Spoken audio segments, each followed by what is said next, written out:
Hello, hey, Joe Williams here again, and this was a back in 2001, about 2003. I was attempting to go to medical school, and I got into this program called the Special Sciences Program at the University of Pennsylvania. I didn't do very well, but I did. I got this job in a great neurology lab with yeah, really some of the greatest neurologists in the world. Trying to think of the guy's name. The primary investigator was David something. Wait a minute, David. I'm gonna look it up for a second. Hold on a second. I think he's since gone.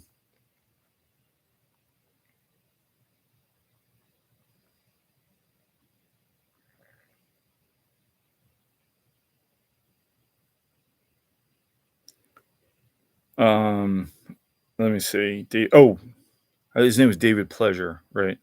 But I'm not talking about David Pleasure in this instance. It's funny. There was a young woman, right, who I was kind of smitten with at the time. First of all, not only was she cute, but she was like really, really smart. She had studied like mathematics at Harvard and all this stuff. She was working in the lab, and it's the truth of the matter is, I applied to a couple hundred laboratories to find a job, and this guy was one of the I think he was the one of two maybe who actually responded. Dr. David Pleasure. He seemed like a very nice man. I had no idea. I had no idea that she worked in this laboratory. None whatsoever.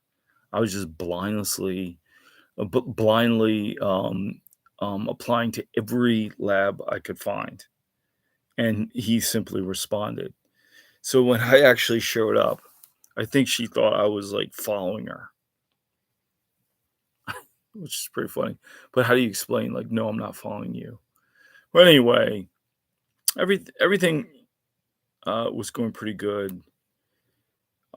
They there were I did notice you know we're talking about a very elite laboratory. They're like a four $500,000 uh, microscope there, that I was really not allowed to use. My job essentially was to kill the rats. Right? They actually had these rats who were bred with what they called a gentle gene, and I would break their necks and like twist them, break them, cut their heads off, and basically get their sciatic nerve out of their leg because it's supposed to be just like a human sciatic nerve. What we were studying was like how do sciatic nerves regenerate once they've been crushed in children, right? Because it's a children's hospital, Penn Neurology.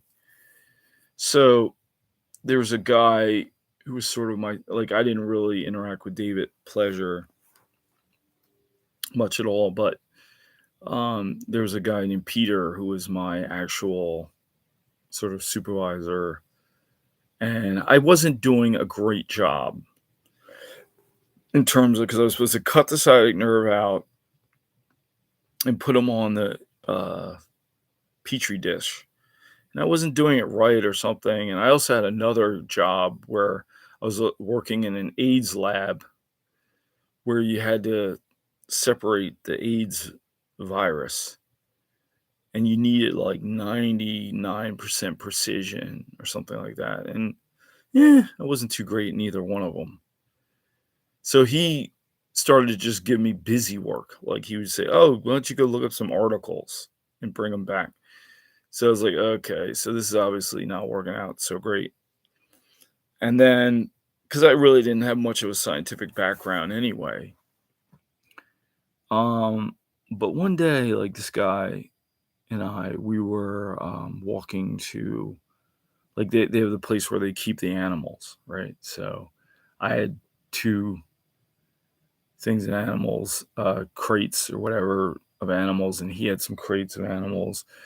And he said to me, "Would you, go into my pocket and take out my key so that I can swipe it on the door and we can go into the to animal, I forgot what they called it, storage or something. Anyway, so I did. I'm not thinking. I like it's so interesting because I wasn't thinking of anything. I wasn't thinking of any, I certainly wasn't thinking about politics. I wasn't thinking about racism. I wasn't thinking about anything. Just the animals and what we were doing. And he says, "Bet that's not the first time a black man's had his hands in a white man's pocket." And I thought, what?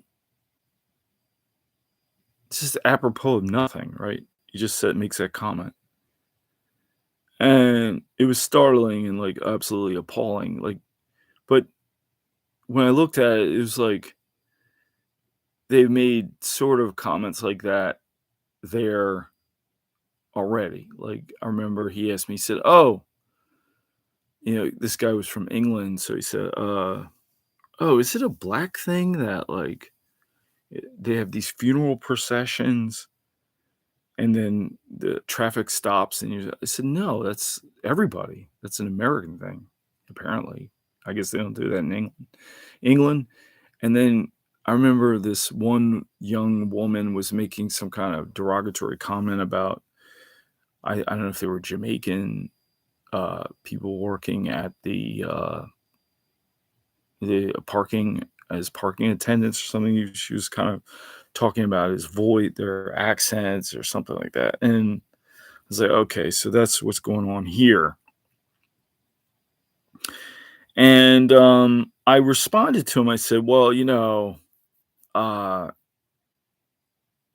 after he said, like, oh, it's not the first time a black man's had his hands in a white man's pocket. I said, you're from England, where, the sun never sets, right? Because the British Empire has pretty much robbed the entire planet. So then he said, "Oh, whoa, whoa, whoa, whoa. No, wait a minute, don't get upset. What are you getting upset for?" As if I introduced racism. I introduced racism. I had a lot of experiences at PCOM that were very much like this. I've had a lot of experiences like this everywhere, but especially at PCOM. At Penn, it wasn't so bad. Like, it's interesting. My mother's first husband, he was a physician. He uh, got his undergraduate degree from the University of Pennsylvania, and he told my sister Pat that one time he walked into a classroom and the professor said, "I smell a nigger in the woodpile." And he said nothing. The other students just laughed. And my sister was upset and said, "Why didn't you stand up for yourself? Why didn't you fight?" And he said, I just wanted to be a doctor." So, he knew that he had to simply go along to get along. If he wanted to advance, you better keep his mouth shut. So that's what you have to put up with, apparently. I mean, I don't even really know what the recourse is. I'm going, you know, like I just went to visit Paul Robeson's house. Now that man went through some serious racism at Rutgers University. He had his shoulder dislocated, his nose broken.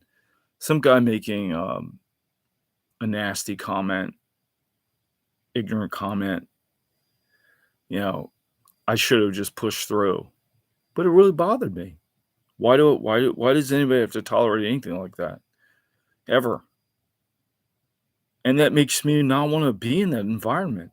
Why would I want to continue working in a lab if I got to deal with somebody like him every day? But I want to talk more about experiences I've had with racism, like with the Temple University junior varsity rowing team, with a girlfriend I went out with, in my work, the racism I experienced. It is ubiquitous. Um, and I thought it was getting better, but then we had Trump as a president, so apparently it was not getting better. Um, but I hope that people are able to see these videos, and I'm going to try to figure out how to become more engaging in them. Thank you.